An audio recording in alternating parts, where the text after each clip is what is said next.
सोलापूरमधून एक अत्यंत धक्कादायक बातमी। क्रिकेट खेळताना अचानक चक्कर येऊन बेशुद्ध झाल्याने मैदानावरच एका 42 वर्षीय व्यक्तीचा जागीच मृत्यू झाल्याची हृदय पिळवटून टाकणारी घटना घडली।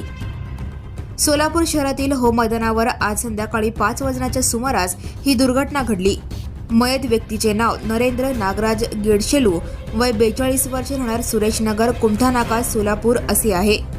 सूत्रांच्या माहितीनुसार नरेंद्र हे मित्रांसोबत क्रिकेट खेळत असताना अचानक चक्कर येऊन मैदानावरच कोसळले। त्यांना तात्काळ जवळच असलेल्या डफरीन हॉस्पिटलमध्ये नेण्यात आले। तेथे कर्तव्यावर असलेल्या सिस्टर रेश्मा शेख यांनी CPR देऊन त्यांना वाचवण्याचा शर्थीचा प्रयत्न केला, मात्र काहीही प्रतिसाद न मिळाल्याने त्यांना सोलापूर सिव्हिल हॉस्पिटलमध्ये हलवण्यात आले। तिथे डॉक्टरांनी तपासणीअंती त्यांना मृत घोषित केले। घटनेची माहिती मिळताच नातेवाईक आणि परिसरातील नागरिकांनी सिव्हिल हॉस्पिटलमध्ये मोठ्या प्रमाणात गर्दी केली होती।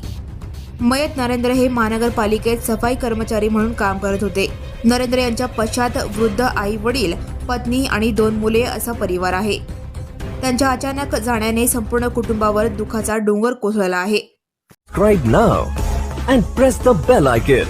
Never miss an